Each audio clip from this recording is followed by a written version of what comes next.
Ladies and gentlemen, what I'm about to show you, this is going to send a chill down your spine. For weeks, we've been told Charlie Kirk's assassin was just another radicalized lone wolf, but the FBI has just confirmed a shocking change, a motive that shifted a radical ideology that hardened, and now evidence of a spotter in the audience feeding him the exact moment to pull the trigger. Think about that. Kirk wasn't just silenced by one deranged gunman.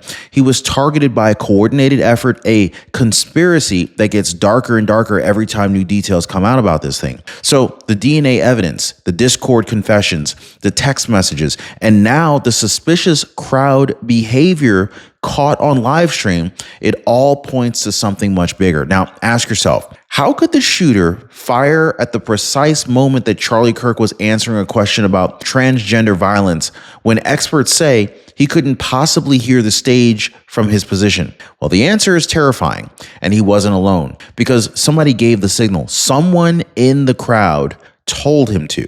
Now, tonight, we're breaking down how the FBI uncovered this disturbing plot twist, why the spotter matters, and what it means for America right now under President Trump. Because if Charlie Kirk, a man who dedicated his life to free speech, can be hunted like this, well, what does this mean for the rest of us? Hit the like button and subscribe, guys. President Trump sits in the White House in the Oval Office as the 47th president of the United States, and yet the nation is trembling, not because of Trump's leadership, but because of the sheer evil that reared its ugly head in Utah when Charlie Kirk was assassinated. Now, I want you to think about this just for a second, okay? We've lived through riots, through impeachments, through stolen narratives, through the chaos of the Biden years, and still none of it prepared us for this. A conservative leader, one of the most outspoken defenders of free speech, gunned down in broad daylight at a university event. The crowd fled, blood on the ground. Within hours, the lone wolf story, it was already plastered all over the headlines. The same script that the media always runs. Oh, he was isolated. Oh, he was deranged. No coordination, no plot. But folks, that was the cover story.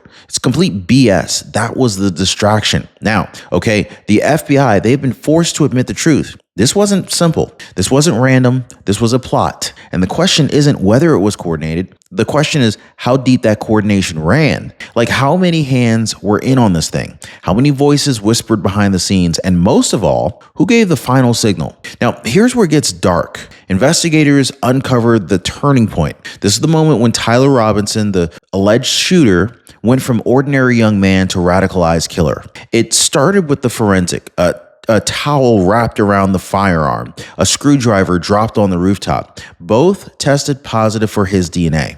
That was the physical proof that locked him in. But the bigger revelation wasn't what he left behind. It was what he wrote down. So the FBI scoured his digital trail and found Discord chats, Telegram activity, and even handwritten notes, a confession in ink where he said flat out, I have the opportunity to take out Charlie Kirk, and I'm going to take it. Now, do you understand the gravity of all this, guys? This wasn't impulse. This wasn't a snap decision. This was premeditated. It was written, shared, broadcast to others. Case closed, almost. So here's the haunting part. His own family saw the shift. They told investigators he wasn't the same. He became colder, more isolated, more political, more radical. The son they once knew was gone, replaced by someone fueled with hate, someone that they didn't even recognize anymore. Friends noticed it too. In the chats, they watched his tone change. They saw it. At first, it was jokes, back and forth nonsense. Then it turned darker. He began talking about Charlie Kirk not as a person, but as a target. That's the something changed moment. That's when he crossed the line from radical ideas to radical action.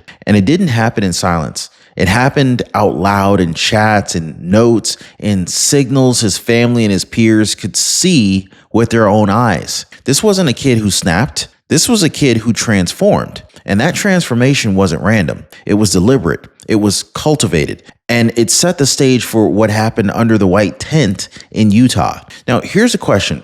When you go to bed at night, do you sleep peacefully knowing your Medicare plan has you covered? Serious question. Or do you secretly wonder if you'll be blindsided? Now, I understand a lot of people are dealing with that kind of stress, but this is exactly why I partnered with Chapter. They give people the clarity that they need to rest easy, knowing their Medicare coverage is solid. Now, one viewer told me, I finally sleep better at night because Chapter explained my Medicare plan in a way that I could trust. Wow. So let me ask, do you want restless nights, or do you want to do what most people are already doing? They're sleeping peacefully after calling Chapter. Now, most people, they're dialing the phone number at the bottom of your screen right there, or they're visiting askchapter.org/Ron. The phone number is 909-563-8279. So the FBI, they didn't just find evidence of intent. What they found was a little bit more than that. They uncovered the real reason behind it. Family members testified that over the past 2 years, the alleged shooter sank deeper and deeper into radical far-left views.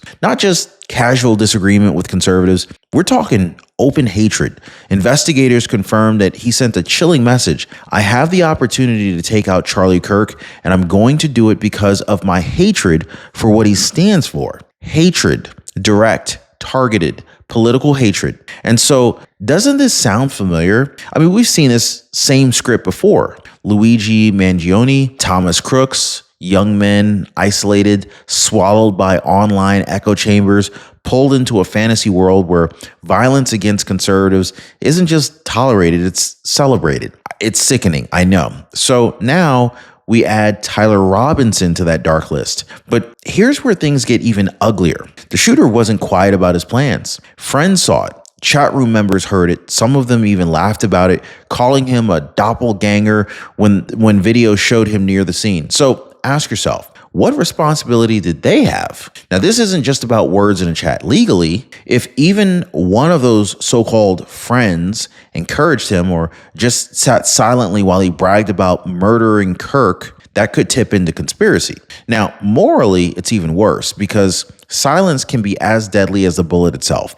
Somebody knew, someone heard, and instead of reporting it, they shrugged it off, joked, and just let it happen. So here's a detail that changes everything. The shooter was positioned more than a football field away, and experts reviewed the live stream footage. They're saying that it was impossible for him to hear Charlie Kirk's words from that distance. Too much noise from the crowd, too much crowd noise, too much ambient sound. The speakers, they weren't even directed his direction, okay? They weren't directed his way. So yet somehow he fired at the exact moment that Kirk was answering a question about transgender violence. Now, do you believe that was just a coincidence? Or does it sound like somebody, a spotter inside the crowd, gave the signal? Think about it. That timing was just too precise. It was too coordinated. The gunman didn't guess. He was told. And the footage doesn't lie. We all saw the man who started celebrating right after the shot, flailing his arms in the air. He turned around, kind of turned his back to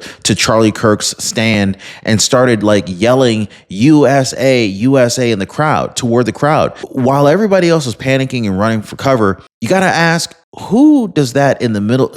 Who does that right in the middle of an assassination? How is that your natural response? Unless you're in on it. And then right beside him, a woman recording, almost like she was focused on him, not on the chaos. Then, of course, there's the stranger near Kirk's tent, caught on camera, disassembling equipment right after the shooting. Cameras being taken down apart, while the crowd is scattering, this person's working on dismantling camera equipment. Why aren't they worried? Why aren't they worried that more shots might be coming? For what reason, right? So these are things that just really kind of stand out as some sore thumbs. These aren't random moments. This is behavior that raises some serious questions. Were these people part of the distraction? Were they creating the chaos needed to signal and cover the shooter's exit? Well, live stream footage caught a young eyewitness giving raw, unfiltered details right after the shot. He said he saw Charlie slump forward, blood running down his neck and being carried off. Powerful testimony, the kind of account that investigators would want on record. But then something rather bizarre happened. Mid-interview, his so-called friends interrupted, physically pulling him back, telling him to stop talking. Why? Why cut him off? Why cut off the truth? Hundreds of people saw the exact same thing. So why muzzle one of them? Right? It just makes no sense. Unless someone wanted to keep control of the narrative in that moment. And that, my friends, that adds yet another layer of suspicion. If the truth was obvious to everyone, why silence those who were willing to speak it? Then came the escape. The FBI released footage of the shooter jumping down off the building about 15 feet into the grass, backpack strapped, gun possibly inside. That was his getaway moment. Now, Here's what most people don't know. The FBI had to expedite everything. Evidence was scooped up at lightning speed. DNA was swabbed from the towel, the screwdriver, shell casings, all rushed straight to labs. Federal agents even flew assets into Utah overnight just to process the scene before anything could vanish. And still, officials admit that this is just the beginning of the beginning. Translation? They only just scratched the surface. They caught the shooter. Yes, the alleged shooter. But the bigger distraction, the bigger question, who helped him? Who signaled him? Who stood in front in that crowd cheering? That's still wide open. So here's the piece that the media won't touch. The shooter wasn't just in some random chat group. He was immersed in platforms like Discord and Telegram. And while Discord is US based, meaning the FBI can serve warrants and pull records, Telegram's a different story. It is owned overseas, encrypted, and shielded from American investigators. That is a safe haven for radicals. And it's not just about chat rooms.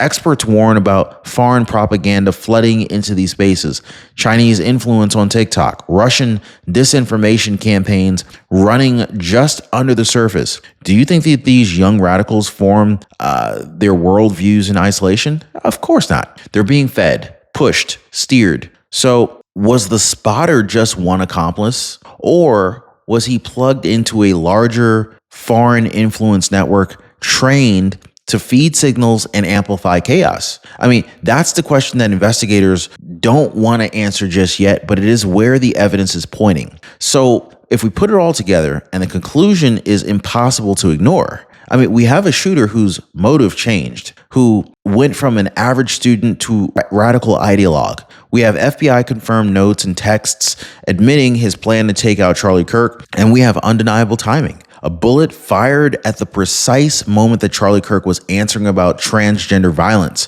when the shooter couldn't even hear the words from where he stood. So this leaves only one explanation. A spotter in the crowd gave the signal. And if that's true, then this wasn't an act of hatred. It was a coordinated hit, a plot, one that may have stretched from digital chat rooms to real-world campus audience. And if Charlie Kirk, one of the loudest defenders of free speech in America, can be targeted like this with coordination and cover, well, who's next? I mean, now remember this.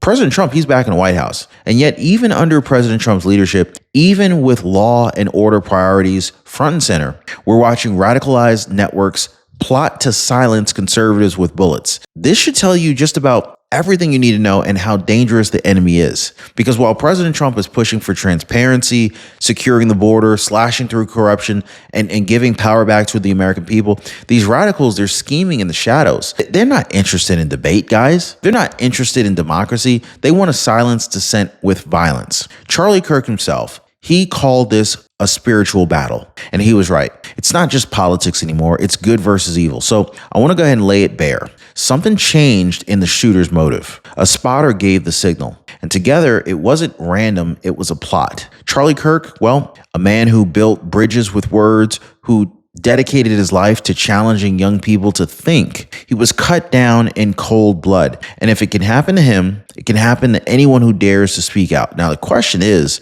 what will America do about it? What will President Trump do next to make sure that this never happens again? Because this case is not over. The FBI says that they're just at the beginning of the beginning. And you can bet more names, more networks, and more disturbing truths are about to surface. So stay with me, guys. Stay vigilant, because this fight here, the fight for truth, the fight for freedom, and for the future of this country, it's far from over.